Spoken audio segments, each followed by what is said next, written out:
nos resta adorarmos. Amor esse que nos constrange de tal maneira que só nos resta servirmos a Ele em espírito e em verdade. Portanto, abra teu coração a receber aquilo que Deus Ele tem para as nossas vidas. Senhor, Ele tem de certo uma palavra aos nossos corações. Eu louvo a Deus pelo privilégio de fazer menção ao nome do nosso Senhor e Salvador Jesus Cristo. Agradecendo pelo convite que nos foi feito, pela vida do pastor Antônio Valentes, pela vida do meu pastor Jorge. Que Deus abençoe a cada um.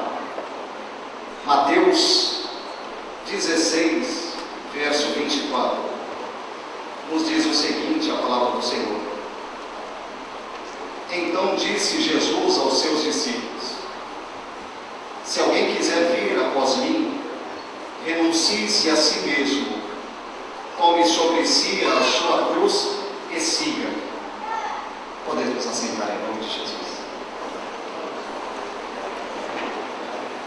Quem quer vir após mim, renuncie a si mesmo, tome a sua cruz e me siga. Nós entendemos que a palavra do Senhor, que a Bíblia, ela conta uma história, e ela narra a história da redenção do homem. Então, se ela narra a história da redenção, nós entendemos que ela tem por si um personagem principal. Esse personagem é o próprio Redentor, que a palavra do Senhor, ela desde lá do livro do Gênesis, já aponta para este Redentor, já aponta para o sacrifício que seria feito para que vidas fossem resgatadas. Nós bem entendemos que por si mesmo o homem não tem poder de se salvar. E ao contrário do que às vezes nós pensamos, não foi de última hora que Deus olhou de lá dos altos céus e não achou ninguém na terra e resolveu mandar Jesus. A palavra do Senhor, lá no livro do Apocalipse, capítulo de número 13, verso de número 8, nos diz que Jesus, Ele é o Cordeiro antes da fundação do tempo. Então eu entendo que se Ele é o Cordeiro antes da fundação de todas as coisas, é certo que Deus, na sua onisciência, sabendo que o homem não teria poder de resgatar a sua própria vida, Ele já elabora um plano para resgatar essa criação que Ele ainda iria fazer. Não foi de última hora. Jesus sempre foi o plano perfeito de Deus para a redenção. Jesus sempre foi o plano principal de Deus. Assim como a Bíblia conta a história do Redentor, nós vemos, por exemplo, lá no livro do Gênesis, que após o homem ter pecado, a Bíblia nos diz que para tentar esconder a vergonha, porque lhe foram abertos os olhos, o entendimento, a Bíblia nos diz que Adão e Eva, eles coseram algumas folhas de figueira e se cobriram, tentando esconder as suas vergonhas. Mas não conseguiram, de modo que o próprio Deus, ali no Éden, já prefigurando essa morte expiatória do nosso Senhor Jesus, mata um animal, pega a pele desse animal, e o próprio Deus faz vestes e cobre a nudez de Adão e de Eva, já simbolizando que o homem por si mesmo não tem o poder de anular o pecado. Todo o esforço do ser humano é incapaz de remir o seu próprio pecado, mas um sacrifício seria feito. Alguém inocente como aquele animal iria morrer, para que a vergonha de alguém fosse coberta. Ali nós vemos a pessoa de Jesus Cristo, sem culpa nenhuma, não devia nada. A Bíblia nos diz que sempre Ele esteve com Deus. Sabendo que o homem não podia remir a si mesmo, vem então o plano perfeito do Senhor. Deus elabora e Jesus executa esse plano. Mas Deus, Ele não pula nenhuma regra que Ele mesmo intitula. Para remir alguém não era simplesmente dizer: eu vou remir alguém, eu vou sanar a dívida de alguém. Livro de Levítico, lá no capítulo de número 25, fala ali acerca do ano do jubileu. Aí Deus começa a dar para o povo algumas regras de como terras e de como servos poderiam ser resgatados. Ali estavam algumas regras para a remissão. Remissão essa que através da vida de Boaz nós podemos ver que não era qualquer um que podia remir a dívida de alguém. Em primeiro lugar, tinha que ser parente para remir a dívida de alguém. Não era simplesmente desejar pagar a dívida. Tinha uma regra, tinha que ser parente dessa pessoa. Aí eu vejo Jesus como verbo, não sendo parente do homem, mas sim o Senhor do homem. Aí a Bíblia nos diz, e parece que eu vejo a Jesus se despojando de tudo aquilo que ele recebia lá nos altos céus. Miríades e miríades de seres celestiais dizendo em todo tempo que ele é santo, que ele é poderoso, que ele é majestoso, que ele é glorioso. De repente eu vejo o verbo dizendo: olha, por um momento essa adoração vai cessar diretamente a mim, porque eu estou indo para um lugar e eu tenho ciência de que lá serei maltratado, lá cuspirão em mim, e para fechar com chave de ouro, serei morto, mas no final vai valer a pena. O que eu hei de fazer vai valer a pena. Jesus, como verbo, era Senhor do homem e não semelhante do homem. Mas aí eu encontro, para que se concretizasse essa primeira regra da remissão, ser parente. Eu vejo Paulo escrevendo em sua carta para a igreja de Filipe, lá no capítulo 2, a partir do verso 5.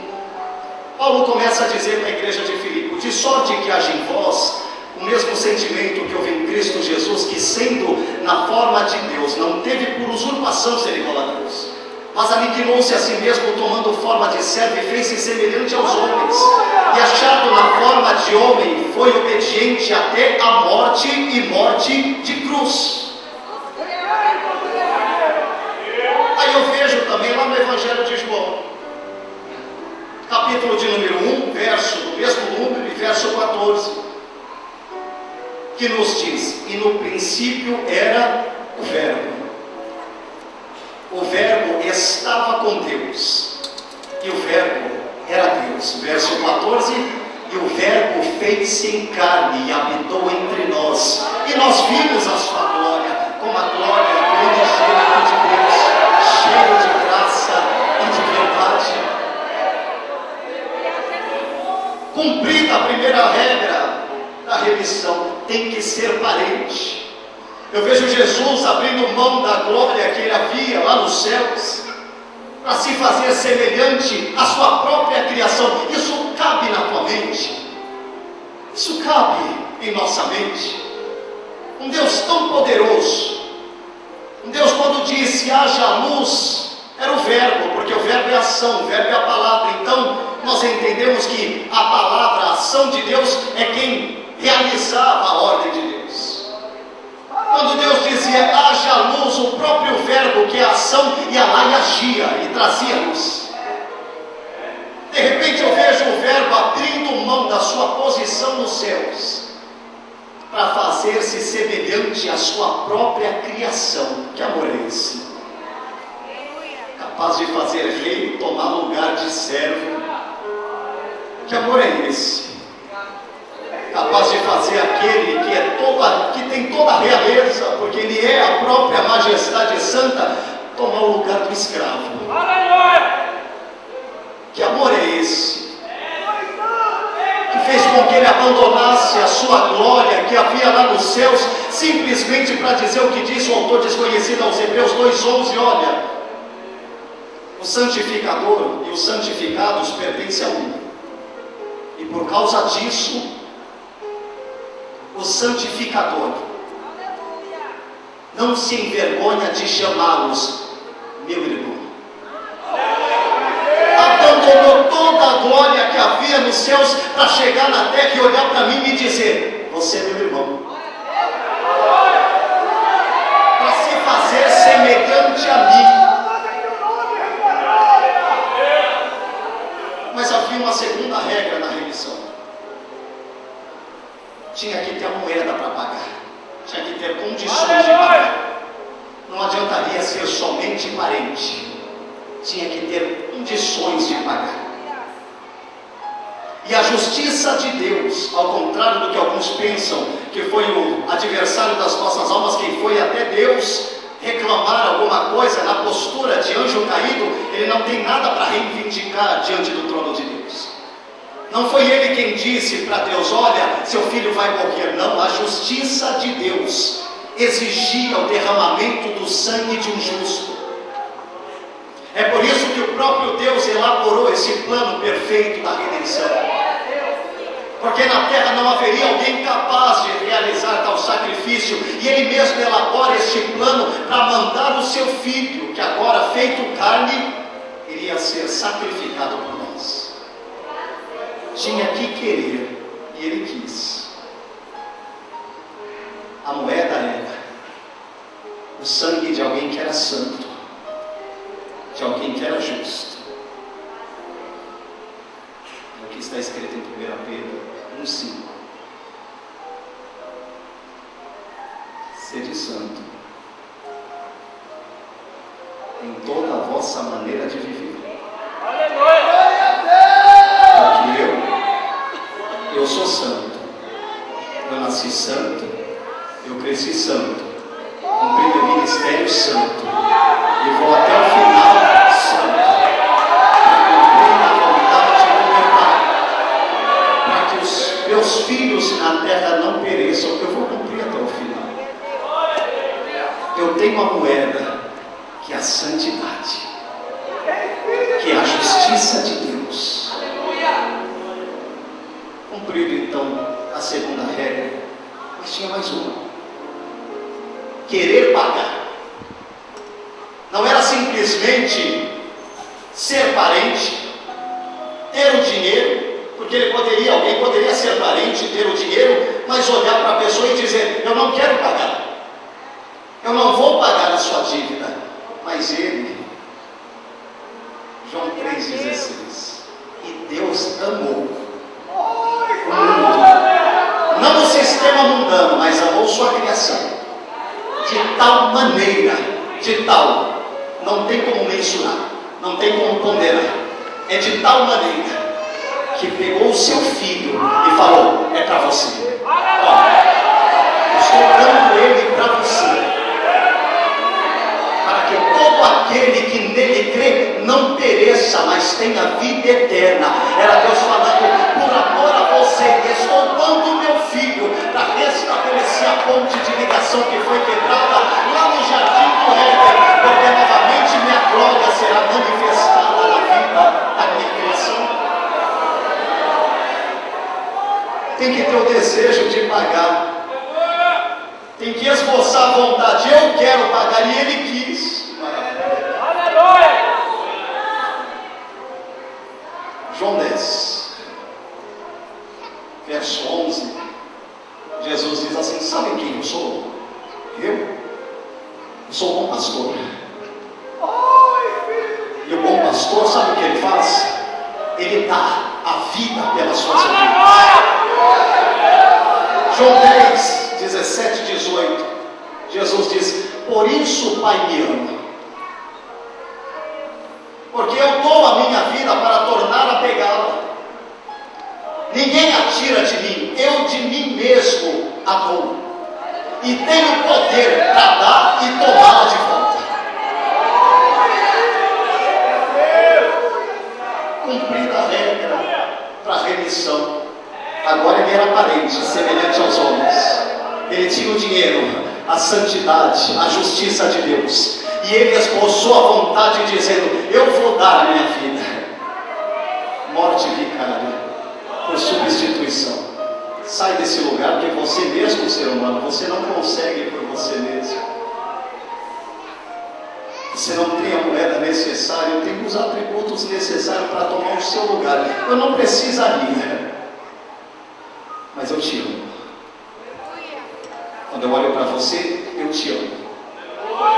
Quando eu eu olho para a tua casa, eu simplesmente amo. Quando você peca, eu olho para você e continuo te amando. Quando você está fraco, eu olho para você e amo. Não há nada que diminua o amor que eu tenho por você.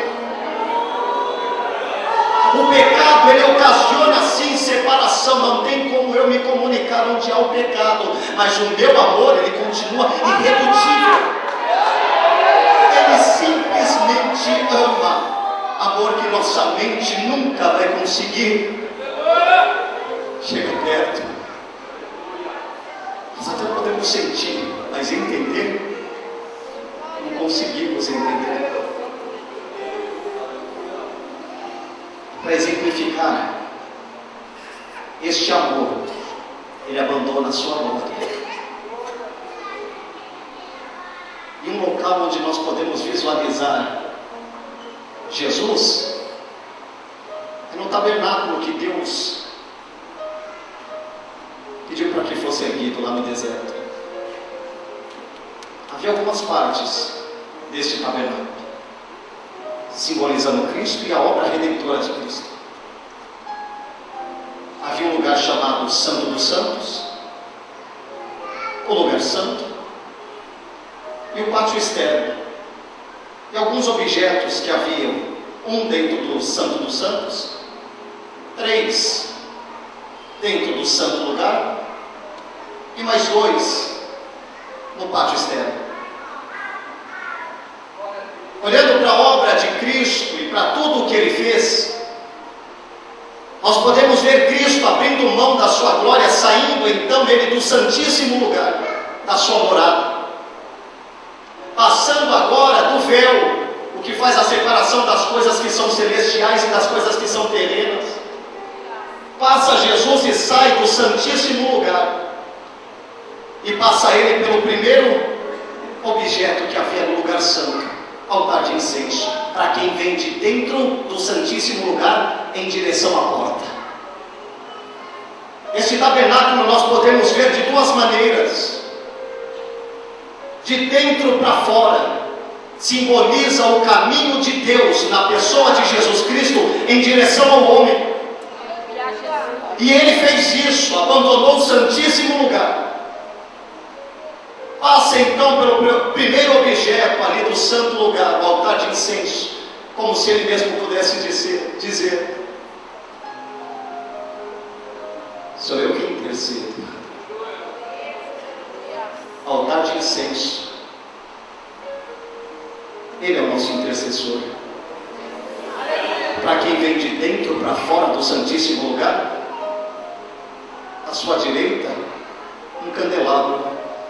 Era Ele dizendo assim: estou indo em direção a eles, porque não mais andarão em trevas, porque eu sou a luz para que eles se percam. Para quem vinha de dentro para fora, havia uma mesa com os pães da proposição. Era Jesus falando: pela minha obra, eu sou o pão que vim de lá dos céus. Eles vão se fartar deste pão para que não tenham mais fome. E saindo do santo lugar, ele se deparava então com o lavatório. Era Ele dizendo: sou eu quem vou santificá-los. E pela minha palavra, que é a água que havia no lavatório, eu vou santificar e vou limpar e vou purificar este povo. Mas de repente eu vejo o último objeto para quem vem de dentro para fora, chamado altar do holocausto.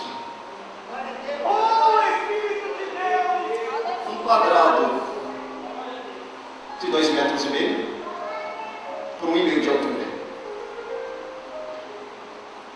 com 4 pontas, feito de madeira de acácia, recoberto com cobre. Algumas traduções dizem bronze também. A madeira que simboliza nossa humanidade, a terra, e o cobre, que é a justiça de Deus. Mas eu vejo Jesus não dando continuidade até a porta. Eu vejo Jesus parando no altar do holocausto. Porque durante muito tempo As pessoas que levavam as suas ofertas, levavam algum animal e colocavam suas mãos sobre a cabeça do animal, transferindo a sua culpa para esse animal, e esse animal era morto naquele altar. Mas agora a Bíblia diz que Deus não queria mais o sacrifício de animais.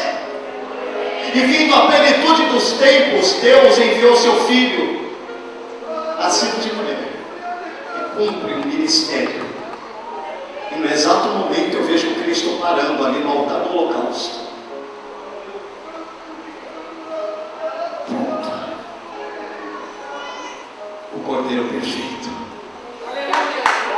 chegou. O Cordeiro eleito por Deus antes da fundação do mundo chegou. O Cordeiro predito e apresentado desde Gênesis veio apresentando este Cordeiro. Chegou o tempo.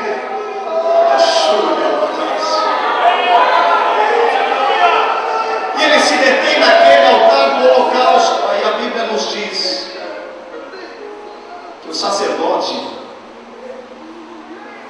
quando matava o animal, pegava o sangue numa bacia e colocava nas 4 pontas que havia nesse altar do holocausto.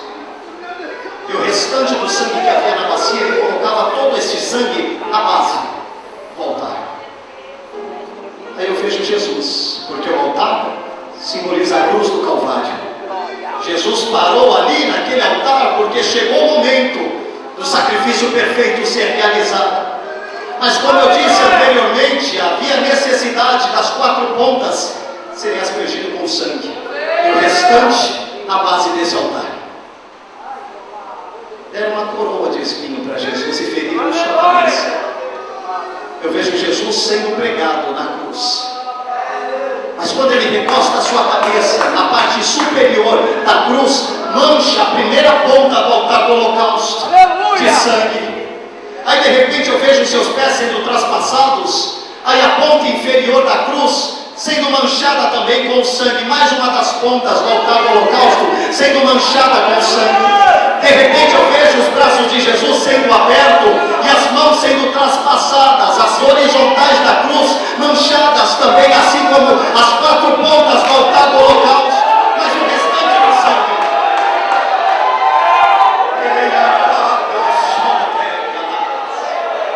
E o restante deste sangue, o ser humano tem cerca de 5 a 7 litros de sangue.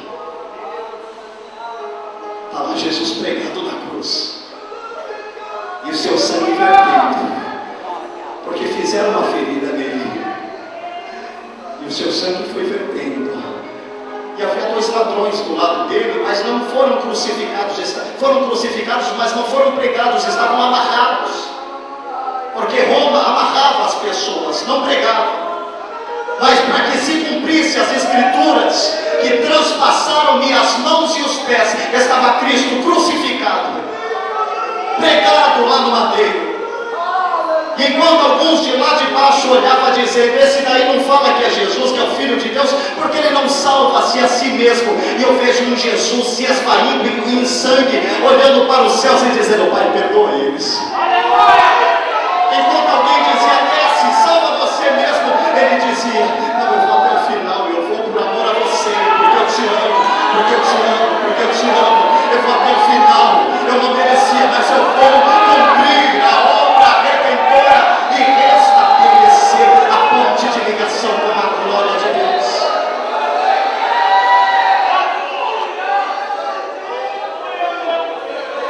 O sangue que era jogado na base, eu vejo Jesus se esvaindo, até a última gota de sangue era o sangue na base do altar. Todas as pontas do altar do holocausto já estavam manchadas com sangue, e o sangue restante na base. Aí de repente eu vejo Jesus suspirar e dizer: Pai, tetelestai. Pai, está consumado. Pai, a dívida está paga. A sentença de morte que havia sobre eles, eu estou pagando. Receba esse meu sangue justo. Palavra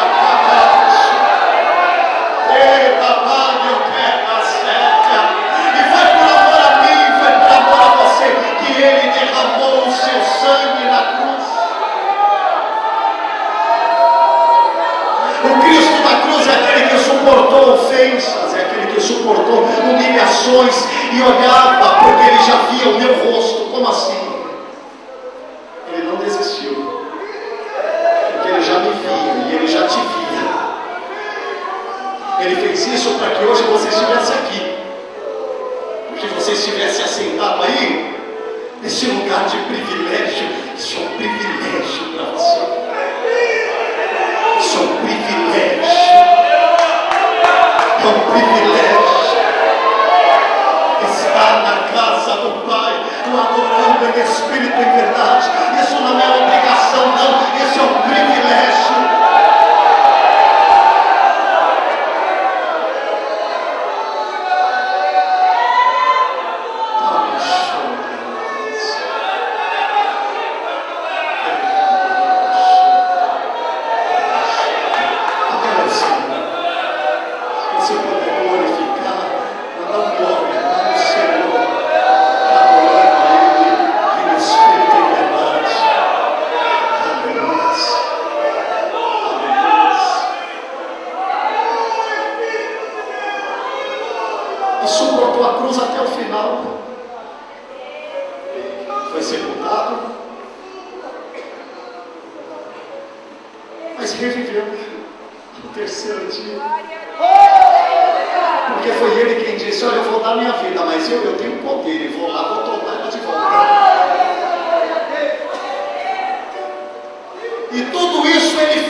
Semelhante a você, paguei um preço de sangue para dizer para você: vinde a mim, todos os que estão cansados e oprimidos. A porta chamada Jesus está aberta. Entre por esta porta.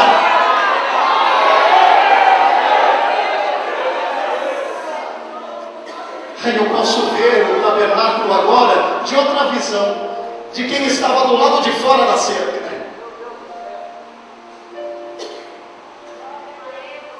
Agora, como foi dito, quer que meu discípulo negue-se a si mesmo. Para passar pela porta tem que negar a si mesmo.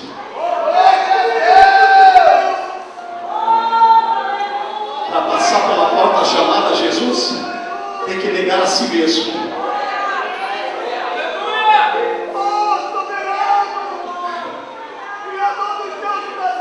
E quem nega a si mesmo e entra pela porta chamada Jesus, vai dar de cara com o primeiro objeto de quem estava fora e está entrando no tabernáculo: o altar do holocausto. Toma a tua cruz. Tem que tomar a tua cruz, tem que passar no lugar onde Cristo foi crucificado. E tem que pegar esta cruz. E a Bíblia diz que Jesus disse: e agora me segue. Tomou tua cruz, Jesus continua dando auxílio, dizendo: me segue, vem, vem. Passou pela porta, negou a si mesmo, tomou a tua cruz, vem, me segue, me segue, me segue.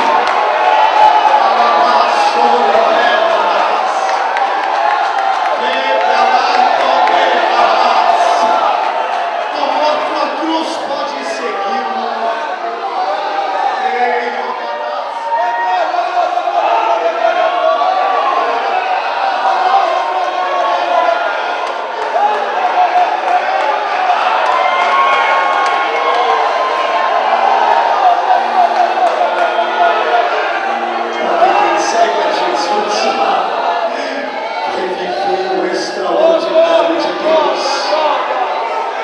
Jesus te vê com uma cruz e te diz: me segue. Me segue porque a função e o caminho não terminou. Ainda tem a pia para passar. Depois de purificado, entre no santo lugar. Para quem vem de fora para dentro, à sua direita tem uma mesa com pães. A obra já foi feita lá no altar do holocausto. Agora ele te diz: coma, eu sou o pão da vida. Coma, se sacia, coma desse pão. Tenha sua vida fartada com este pão chamado Jesus. À esquerda, um candelabro. É Jesus em João 8, dizendo: eu sou a luz do mundo. Receba essa luz. Eu sou a luz do mundo. Eu estou te dando luz. Eu estou clareando os teus passos na terra. Não andará em trevas, mas a minha luz, que a minha glória vai resplandecer sobre a tua vida. Aí tem um altar de incenso. Cristo, o nosso mediador. Este é o caminho. Aquele que saiu do Santíssimo Lugar para se fazer a porta. Fez o convite. Nós estamos aqui, sabe por quê? Porque ele fez o convite. Nós reconhecemos que ele é o Senhor. E nós reconhecemos que o nome dele tem poder. E nós reconhecemos que esta obra não foi dádiva de homens, mas de Deus. Paulo escreve em 2 Coríntios, capítulo de número 5, a partir do verso 11, acerca do ministério da reconciliação. Aí Paulo começa a dizer: assim que sabendo o temor que se deve ao Senhor, persuadimos os homens à fé. Mas nós somos manifestos a Deus. Espero que na nossa consciência sejamos também manifestos. Porque não nos recomendamos outra vez a vós, mas damos-vos ocasião de vos gloriardes de nós. E damos-vos ocasião para ter o que responder aos que se gloriam na aparência e não no coração, porque se enlouquecemos é para Deus, se conservamos o juízo é para vós, porque o amor de Cristo nos constrange, julgando nós assim, que se um morreu por todos, logo todos morreram. Ele morreu por todos, para que os que vivem não vivam mais para si, mas por aqueles que por ele morreu e ressuscitou. Assim que de agora em diante a ninguém mais conheçamos segundo a carne, ainda que também tenhamos conhecido Cristo segundo a carne, mas já não vemos deste modo. Assim que se alguém está em Cristo, nova criatura. As coisas velhas se foram, eis que tudo se fez novo, e tudo isso provém de Deus, que nos reconciliou consigo mesmo por Jesus Cristo e nos deu o ministério da reconciliação. Isto é, Deus estava em Cristo reconciliando consigo mesmo o mundo e não lhes imputou os seus pecados, mas pôs em nós a palavra da reconciliação, de modo que de agora em diante somos embaixadores da parte de Cristo. Como se Deus por nós rogasse, rogamos a vós também que vos reconcilieis com Deus, porque aquele que não conheceu o pecado se fez pecado por nós, para que nele fôssemos feitos justiça de Deus. Todo esse trajeto foi para cumprir a justiça de Deus.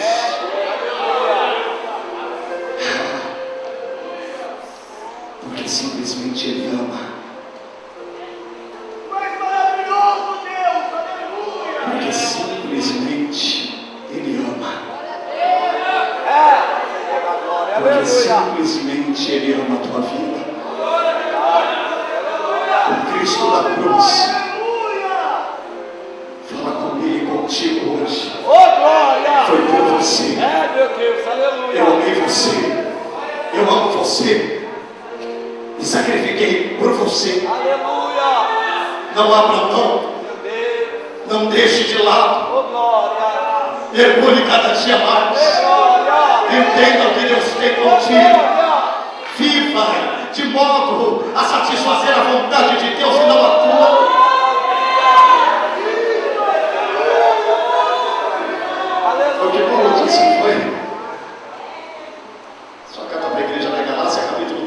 19, 20, Paulo diz assim: porque eu pela lei estou morto para a lei, para viver para Cristo.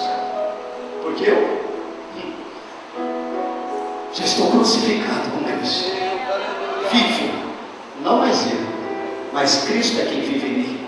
E a vida que agora eu vivo na carne, eu vivo na fé do Filho de Deus que me amou e se entregou a si mesmo por mim. Vamos sintetizar esse versículo. Minha mente é de Cristo, meu olhar é de Cristo, o meu falar é de Cristo, o meu respirar é Cristo, o meu andar é Cristo, o meu viver é Cristo, porque não vivo mais eu, não é mais o meu achismo, não é mais a minha vontade, não é mais o meu querer. Eu já neguei a mim mesmo, eu já tomei a minha cruz e estou seguindo a vontade dele, estou andando de acordo com a vontade dele, porque em breve ele vai voltar e vai buscar uma igreja lavada e remida no sangue do Cordeiro. Ele morreu, mas ao terceiro dia ressuscitou. Ficou 40 dias ainda com os seus discípulos, com aqueles que acreditavam que ele era o Messias. Mas de repente nós vemos Cristo sendo erguido aos céus. Aí eu vejo uma transformação acontecendo na terra. Porque Cristo subiu, o Espírito Santo desceu e a igreja cresceu. Ele subiu e o Espírito foi derramado.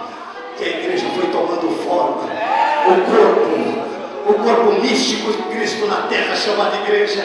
O próprio Espírito, quando alguém levanta a mão e entra pela porta, este Espírito pega esta pessoa e o batiza neste corpo místico chamado igreja.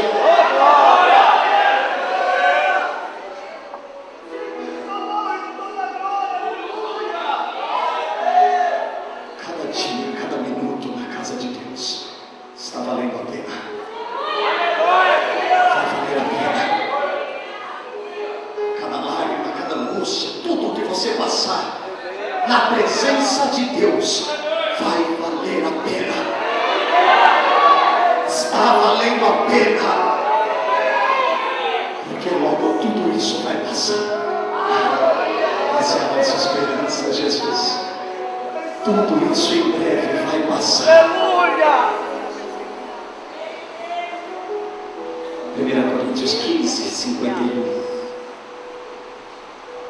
Paulo nos traz essa alegre notícia, dizendo: eis aqui vos digo um mistério, que na verdade nem todos dormiremos, mas todos seremos transformados num momento, num abrir e fechar de olhos, ante a última trombeta, porque a trombeta soará, e os mortos ressuscitarão incorruptíveis, e nós seremos transformados. Porque convém que isto que é corruptível se revista da incorruptibilidade, e isto que é mortal se revista da imortalidade. E quando isto que é corruptível se revestir da incorruptibilidade, e isto que é mortal se revestir da imortalidade, então cumprir-se-á a palavra que está escrita: tragada foi a morte pela vitória. Onde está a morte, a tua vitória? Onde está o inferno, o teu aguilhão? Ora, o aguilhão da morte é o pecado. Amados, e a força do pecado é a lei, mas graças a Deus que nos dá vitória por nosso Senhor Jesus Cristo. Portanto, amados irmãos, sede firmes e constantes e sempre abundantes na obra do Senhor, porque o vosso trabalho não é vão. O preço foi pago lá na cruz. O Cristo da cruz te amou primeiro. Por esse motivo,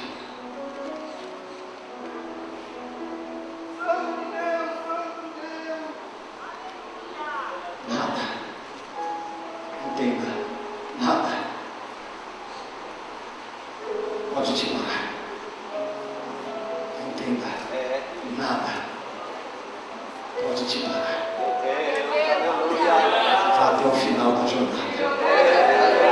Porque você já entrou pela porta, já tomou tua cruz e está seguindo. Em breve, o Santíssimo Lugar te aguarda. Portanto, vá até o final deste caminho que Jesus está falando. Vem, me segue, me segue. Só vai parar de seguir Jesus quando chegar no Santíssimo Lugar. Ainda não chegou, ainda tem caminhada. Portanto, se levante nesta terra, porque Jesus, Ele te chama para algo muito maior. Meu Deus, aleluia! Oh, glória! Por amor, entenda. Oh, maravilha! Jesus nos faz um convite. Louvado seja Deus. Um convite específico, porque Ele é um Deus que ama. Verdade, Deus. E você é especial para o Senhor. Ele não abre mão de você. Ele não abre mão da tua casa. Ele não abre mão da tua família. Portanto, se alguma coisa tentou quebrar este elo de ligação, Jesus te convida nesta noite. Tem entre nós alguém que ainda não aceitou o Senhor Jesus, ou você, por algum motivo, se afastou deste caminho maravilhoso. Ele te disse: vamos retomar este caminho. Entre pela porta.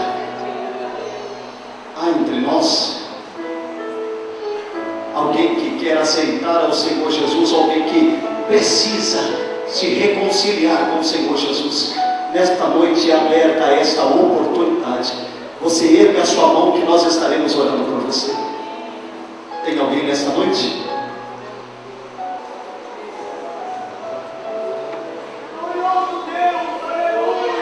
Ele quer usar a tua vida.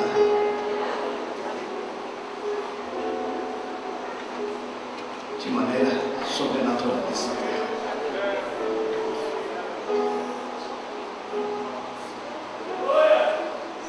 Eu convido você, por algum motivo, ter se sentido um pouco distante dessa presença. Nós vamos orar nesta noite.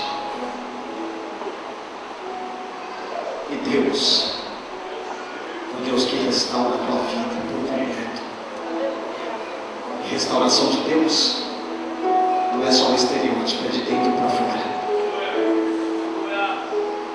Então você que precisa de força, você que precisa de uma retomada, vem até aqui à frente. Só se coloca até aqui porque o mundo está cheio.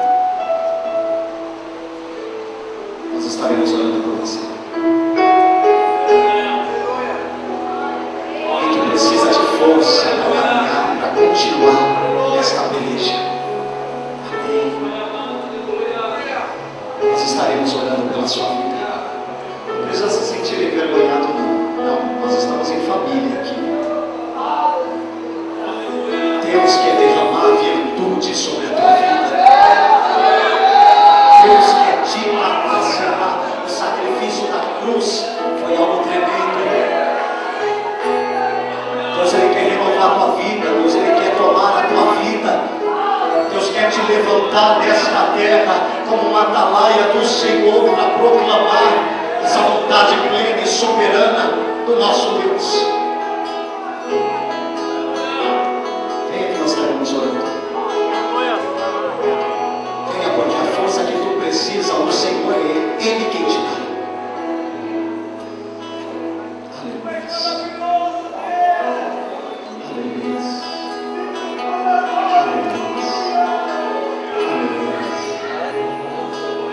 Aleluia. Aleluia. Aleluia. Aleluia. E você que acredita, vai adorando o Senhor, porque essa presença é verdadeira neste lugar.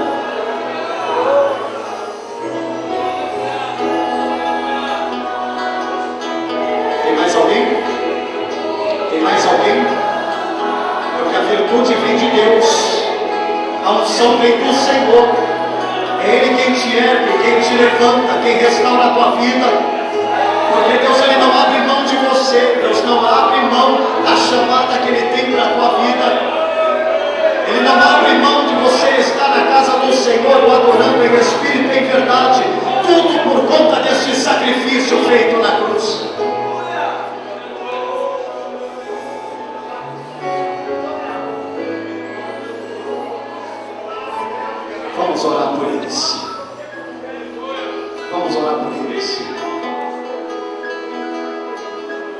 porque é o Senhor quem dá essa dádiva. Nos fortalece nesta noite. Altíssimo Deus eterno, Deus que tem todo o poder, Deus que restaura nesta noite, Deus que levanta o caído, que dá vigor ao cansado, Deus que restaura, Deus que é o dono dos dons. É o Senhor quem restaura, quem levanta, quem renova. É o Senhor quem batiza. É o Senhor quem distribui os teus dons segundo aquilo que lhe apraz, segundo a tua vontade. Espírito Santo de Deus, nesta noite, eis aqui os teus filhos, ó Pai, clamando pela tua presença, e nós acreditamos, Senhor, que a glória é tua, que o poder é teu, que a honra é tua, e é o Senhor quem trabalha nesta noite, é o Senhor quem enche nesta noite, é o Senhor quem toca nesta noite, é o Senhor quem restaura cada vida. Seja tocado por esta presença, seja renovado por esta presença, seja restaurado nesta noite por esta presença, a presença do nosso santo e eterno Jesus, ó Deus. Nós bendizemos o teu nome, porque nós estamos certos, ó Pai, que a tua glória, Senhor, está aqui neste